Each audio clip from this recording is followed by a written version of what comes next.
rentré de Garoua, on a fait 6 tonneaux. 6 tonneaux, mes amis. 6 tonneaux avec la voiture. Aïe, aïe, aïe. Mais nous sommes sortis, personne ne s'est blessé. Personne n'a été mis en danger. Pourquoi? Pourquoi?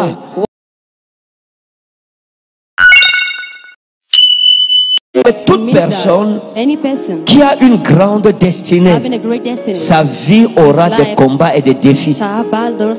Il n'y a personne qui porte une prophétie en lui et sa vie est douce, sa vie est stable, sa vie va sur des roulettes. Ça n'existe nulle part.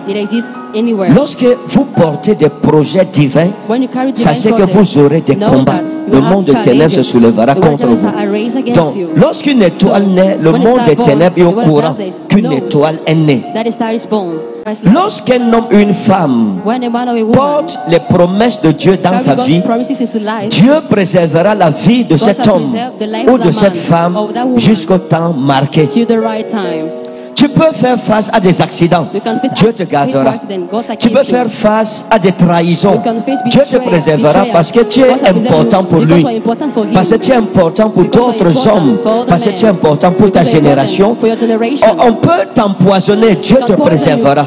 Dans tous les cas, de tous les dangers que tu vas connaître, Dieu se rassurera que tu ne meurs pas. C'est pour cela que plusieurs d'entre nous, nous sommes vivants, ou beaucoup de nos amis sont morts. Pourquoi? Parce que nous portons des projets divins. Il y a quelque chose que nous allons accomplir. Et tant que tu n'accomplis pas cette chose, tu ne peux pas mourir. C'est impossible. C'est impossible.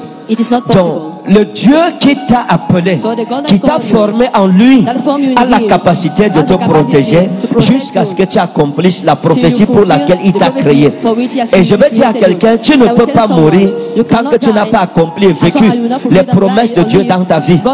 Si c'est à toi que je parle, je pense que tu devais être debout en disant Amen. On ne tue pas une personne qui porte des projets divins dans sa vie. Quand Dieu a dit que tu vas faire telle chose, tu feras cette chose.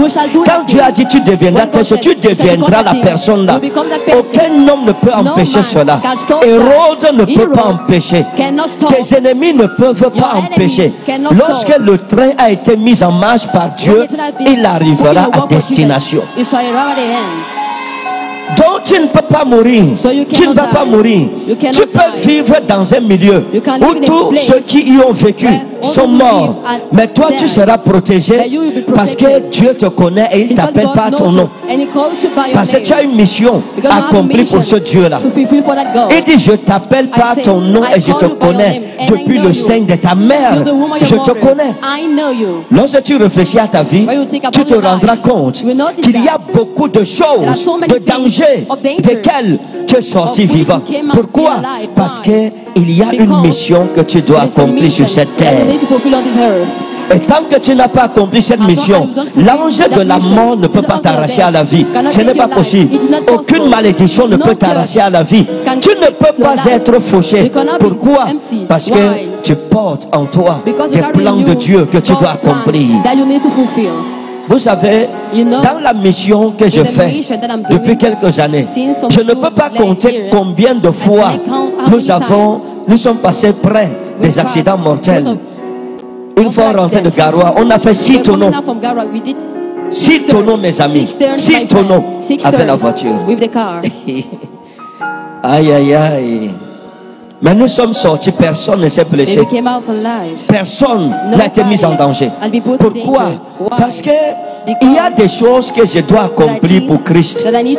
Il y a des choses, il y a des gens qui ont fait des accidents sans tonneau, ils sont morts. C'est pas ça? D'autres, la voiture est même passée à 1,2 m, ils sont morts. Mais nous, on a fait 6 tonneaux, mes amis. Personne n'est mort. Parce que je porte le plan de Dieu dans ma vie. Je suis né pour le servir. Je suis né pour accomplir une mission. Et tant que la mission n'est pas achevée, il est impossible que je meure. Vous voyez que nous partions en Tui avec ma garde rapprochée. Ils étaient peut-être 7 dans leur voiture. Ils ont fait 3 tonneaux. Personne, aucun os ne s'est brisé. Ils sont sortis tous sains et ils sont vivants. Pourquoi, mes amis? Parce qu'ils sont rattachés à quelqu'un qui porte des projets divins. Quand Dieu a des projets pour ta vie, la puissance d'Hérode est anéantie vis-à-vis de toi. Hérode ne peut pas te tuer, mon ami. Comment Dieu pouvait-il fuir devant un homme? Comment Jésus-Christ, qui est Dieu, venu sous une forme humaine au milieu de nous, a-t-il fui devant Hérode? Comment Dieu a-t-il permis que son fils aille en exil à cause d'un homme, d'un ennemi? Il y a des choses qui nous arrivent souvent. Nous ne comprenons pas comment ça peut nous arriver en tant qu'enfants de Dieu. Tu ne comprends pas comment tu sers Dieu, comment tu es engagé à faire sa volonté, comment tu marches dans ses voies, mais Dieu laisse certaines choses t'arriver. Tu vis certaines choses, tu vis certaines hontes, tu portes la honte sur toi, tu vis des confusions que normalement quand on lit la Bible, un enfant de Dieu ne devrait pas vivre ces confusions. Tu te demandes pourquoi?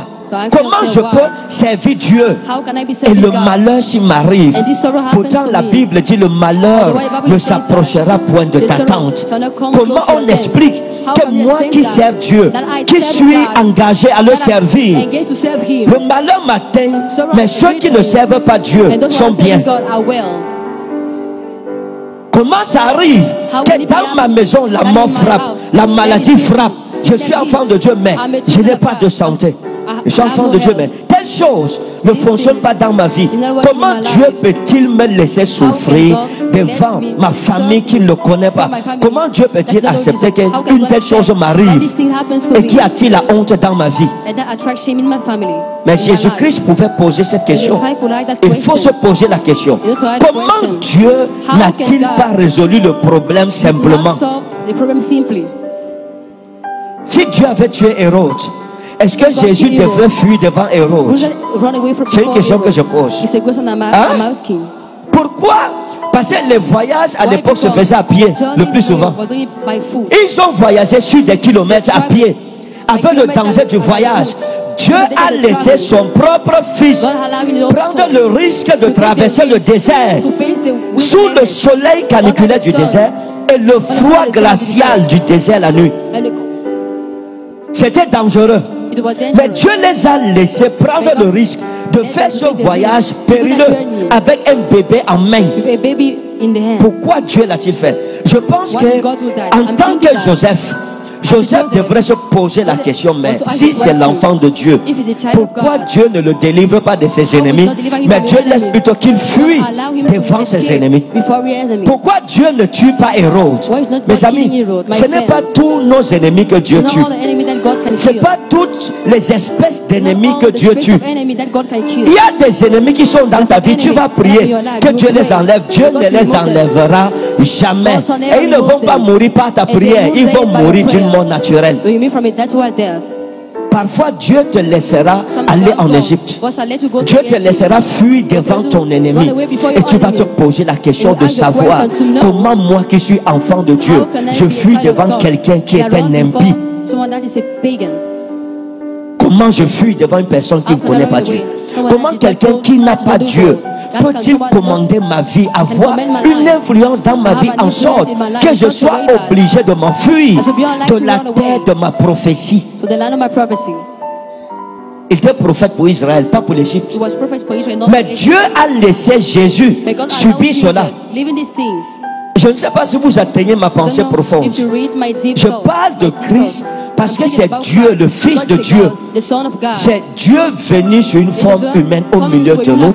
Mais Dieu le laisse fuir devant son ennemi. Il y a des situations que Dieu te laissera vivre.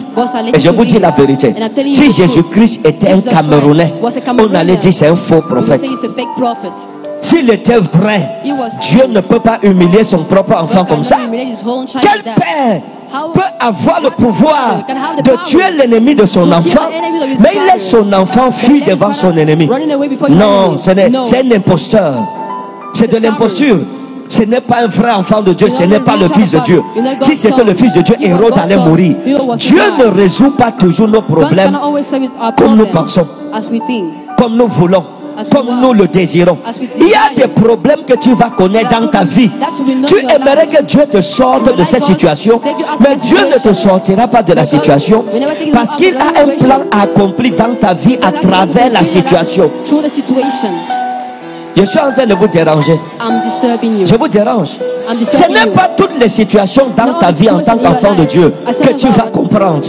Ce n'est pas tout ce que tu vis en tant qu'enfant de Dieu que tu peux expliquer. Il y a des choses que tu ne peux pas expliquer aux gens parce que toi-même tu ne comprends pas. Je sais Dieu, je me sanctifie, je suis consacré. Normalement, je dois être préservé. Mais le contraire t'arrive. Tu souffres, tu es oppressé, tu es persécuté, tu es humilié, tu es abandonné, tu es mal compris, tu es jugé, tu es condamné, tu es abandonné, délaissé par les gens. On te donne une image que tu ne portes pas, que tu ne devrais pas porter. Dieu t'abandonne dans une situation, tu pleures, Dieu n'intervient pas, tu jeûnes, rien ne se passe, tu cherches la face de Dieu, rien ne se passe. Tu te poses la question de savoir pourquoi ça m'arrive. Il y a des choses avec Dieu qu'on ne comprend pas tout de suite. On les comprend des années plus tard. On les comprend des années plus tard. Il y a certaines fuites qui sont nécessaires pour ta vie. Il y a certaines humiliations qui sont nécessaires pour ta vie. Il y a certains problèmes qui sont utiles pour ta vie. Même si ça te fait pleurer, même si tu ne comprends pas, tu comprendras ça des années plus tard. Tu comprendras que Dieu avait raison et c'est toi qui avais tort. Dieu ne tue pas tous tes ennemis. Il y en a que Dieu va laisser dans ta vie. Ils vont te maltraiter parce que Dieu, par eux, écrit une histoire que tu ne connais pas encore. Avec le temps, tu comprendras que si je n'avais pas vécu ce que j'ai vécu, je ne serais pas devenu ce que je suis. Parce que tant que Dieu n'a pas suscité un Hérode dans ta vie, tu ne peux pas aller en Égypte. Même si on donnait le transport à Joseph, on lui disait n'importe quoi, il n'allait jamais aller en Égypte. Et je veux que tu comprennes une chose, mon ami. Apprends à faire confiance à Dieu. Dis à ton voisin, fais confiance à Dieu. Non, je n'entends pas ta voix. Dis-lui, il faut faire confiance à Dieu. Le voyage de Jésus en Égypte était planifié avant sa naissance. Avant qu'un événement n'arrive dans ta vie, Dieu le connaît déjà. Apprends à donner gloire à Jésus. Apprends à lui dire gloire à toi, Seigneur.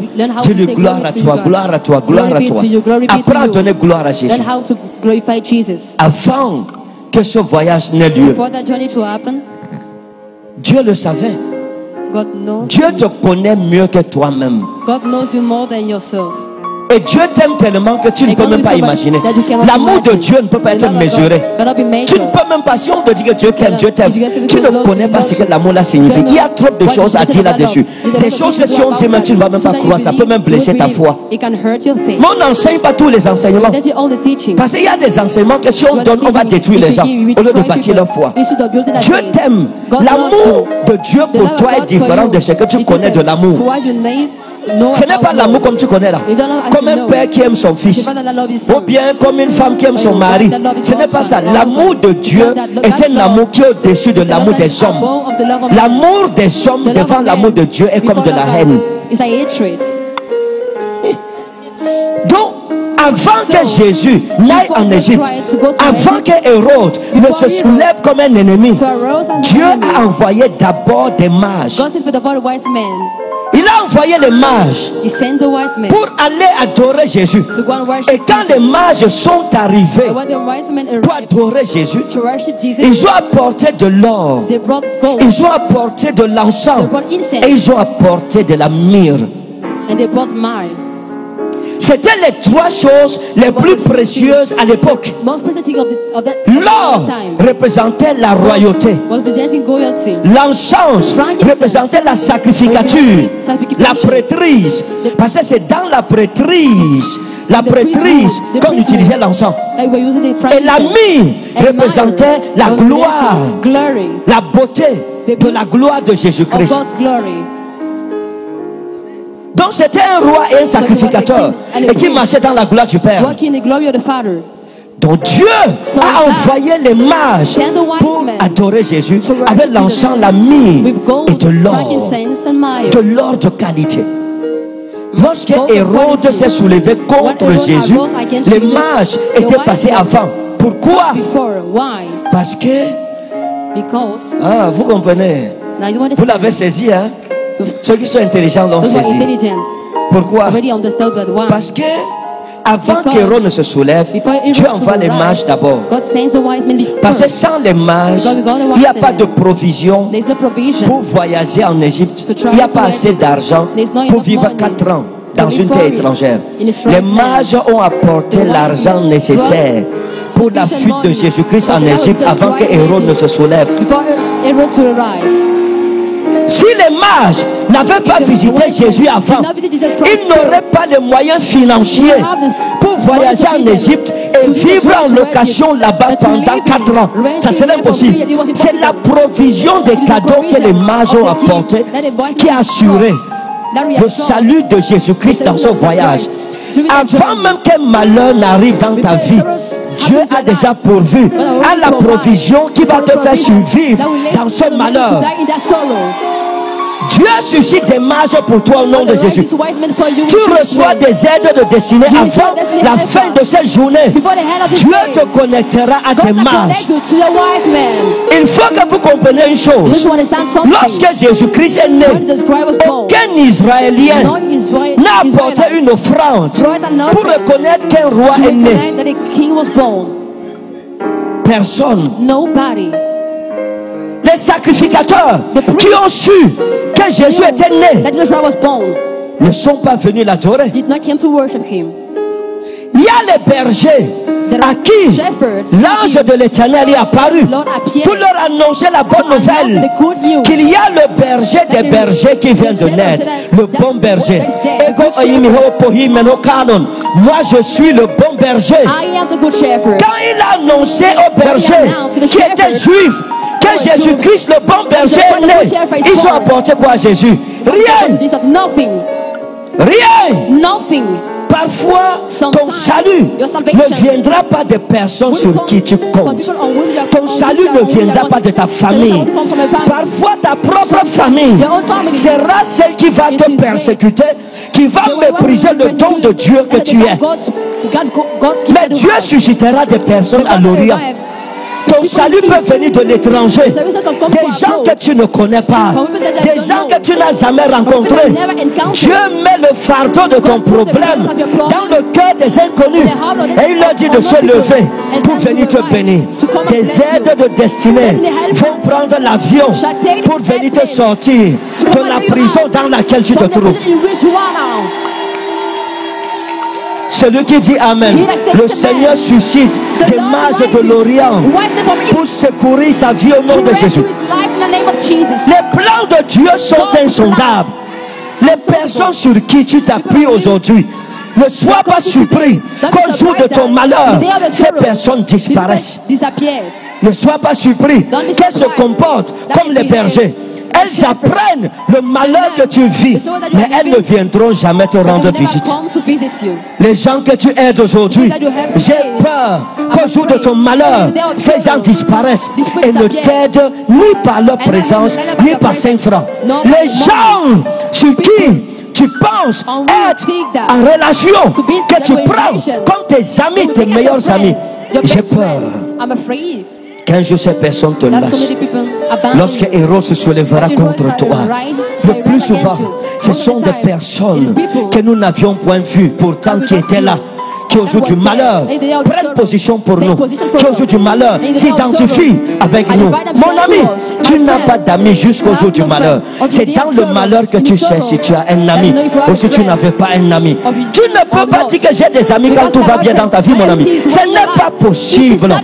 Il faut le malheur, pas n'importe quel genre de malheur. Il faut un malheur qui dégage une mauvaise odeur.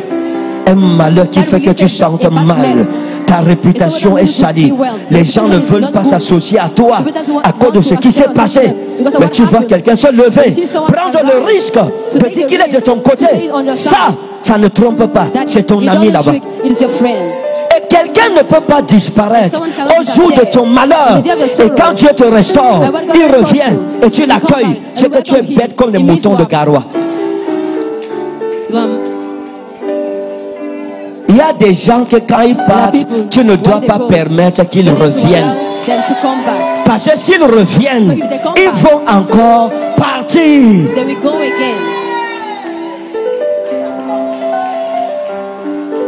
Dieu va te susciter des vraies personnes.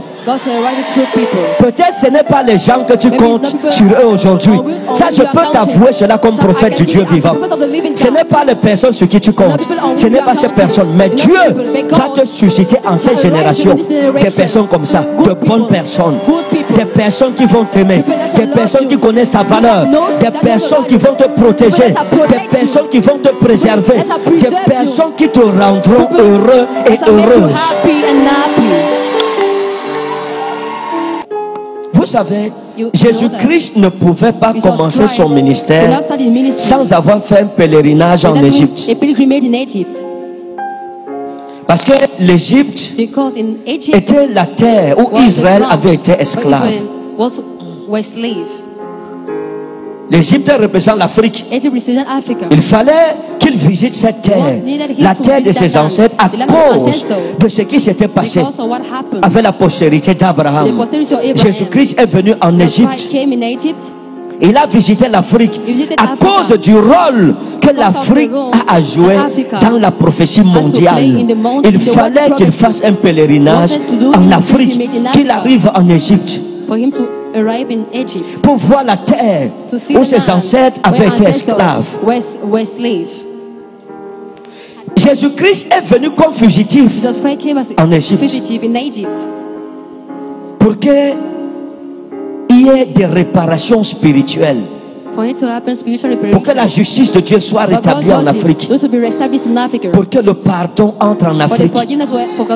Parce que pour réparer le mal que l'Afrique avait fait à Abraham à travers Israël, Dieu se met debout.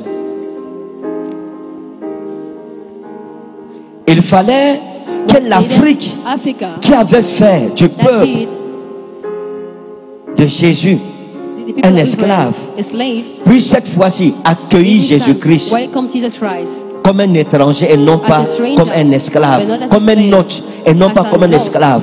L'Afrique a nourri Jésus. Les premiers repas que Jésus-Christ a mangés, ce n'était pas en Israël, c'est sur le sol africain. La première terre sur laquelle Jésus-Christ a marché, c'est pas en Israël qu'il a commencé à marcher. Ses premiers pas, il les a fait en Afrique. La première nation que Jésus-Christ a visitée hors d'Israël, c'était l'Afrique. Le seul continent qu'il a visité en dehors d'Israël, c'est l'Afrique. Il a marché sur l'Afrique pour bénir l'Afrique, pour briser la malédiction que nous avions portée en faisant du mal à Abraham, qui était un prophète. La Bible dit: ne touchez pas à mes prophètes, ne faites pas de mal à mes prophètes. C'est lui qui veut toucher à la prunelle de ses yeux. Donc, ce que nous avions fait, ce que nos ancêtres avaient fait au peuple élu de Dieu, Jésus-Christ est venu réparer d'abord cela, arranger la dette des Africains devant Dieu d'abord, pour faire entrer l'Afrique dans le plan de Dieu, parce que l'Afrique a une place immense dans le plan de Dieu et le plan global de Dieu pour l'humanité. C'est pour cela que la première terre qui a nourri Jésus, le premier aliment que Jésus-Christ a mangé, hormis le lait de sa mère, était produit sur le sol africain. C'est nous qui l'avons nourri. La première terre où Jésus-Christ a commencé à marcher, ce n'était pas en Israël. C'est ici qu'il a posé ses premiers pas. C'est ici qu'il a appris à marcher. Et spirituellement, ça a une grande connotation, mes amis. La terre où Jésus a commencé à dire papa, maman, ce n'était pas en Israël, c'est en Afrique ici qu'il a appris à parler.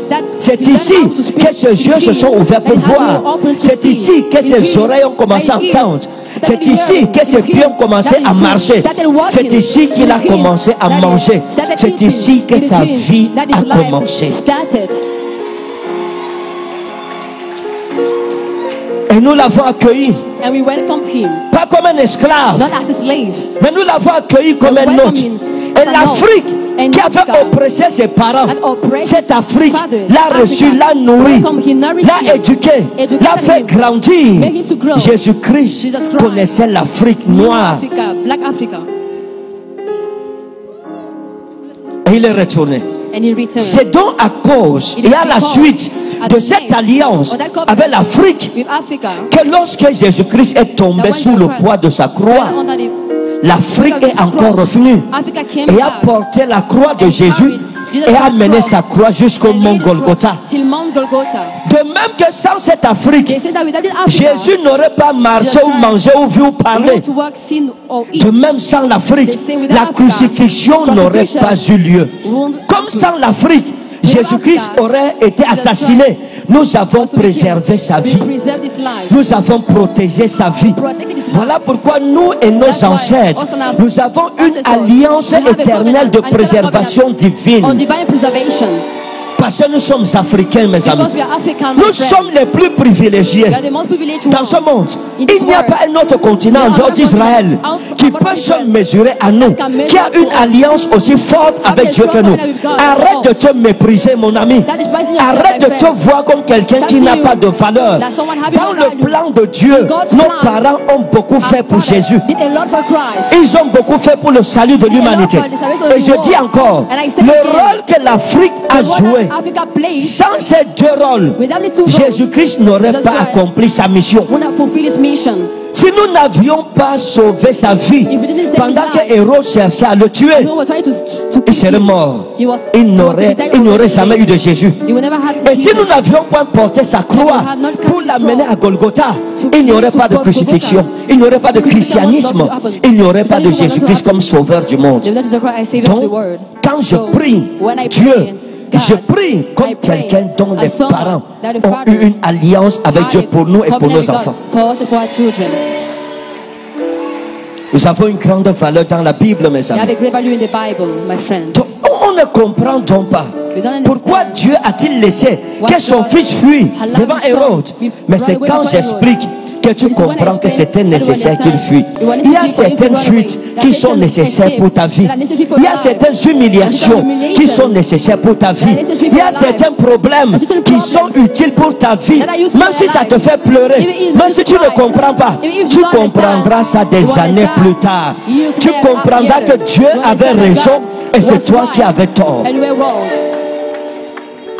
Mes amis, quand ta saison arrive, même si tu étais dans un taudis, même si tu étais à Tinga et Lobi, même si tu étais caché n'importe où, la restauration trouvera ta localisation. Quand ta saison arrive, personne ne peut te cacher. Quand ta saison arrive, on ne peut pas confondre ta maison à la maison du voisin. Ils étaient à l'Orient. L'étoile les a guidés jusqu'au-dessus de la maison de Jésus. Ils n'ont pas confondu Jésus à un autre enfant. Ta bénédiction ne tombera pas sur le voisin. Ta bénédiction ne tombera pas sur ton frère. Ta bénédiction ne tombera pas sur ton cousin. Ta bénédiction, c'est ta bénédiction et c'est sur toi qu'elle va se poser. Quelqu'un dit Amen, mon Dieu le localise ce matin. Nous sommes enfants de Dieu. Nous avons été rachetés au prix de son sang précieux. Il n'est pas possible que je manque de provision dans ma vie. Dieu t'en fera la provision dont tu as besoin pour ta vie.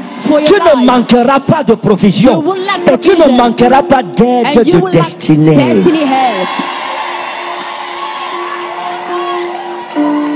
Ça, c'est une nouvelle saison. Je parle par l'Esprit de Jésus-Christ. C'est une nouvelle saison. Toute personne qui occupait la place inutilement dans ta vie doit partir. Parce que les vraies personnes sont en route. Les bonnes gens sont en train de venir. Ouvre ton cœur. Fais de l'espace dans ta vie. Voilà l'aide qui vient de ton Dieu. C'est une aide éternelle. C'est une provision éternelle. Je vois des mages. Ils sont en route. Ils viennent vers toi. Envoyés par ton Dieu. Parce que tes prières sont montées jusqu'à son trône. Cette saison, c'est la saison des mages. Cette saison, c'est la saison des aides de destinée. L'aide que tu attendais pour tes affaires, reçois cette aide ce matin. L'aide que tu attendais pour ton mariage, reçois cette aide ce matin. L'aide que tu attendais pour tes enfants, reçois cette aide ce matin. L'aide que tu attendais pour la rentrée scolaire, reçois-la pendant que je prie.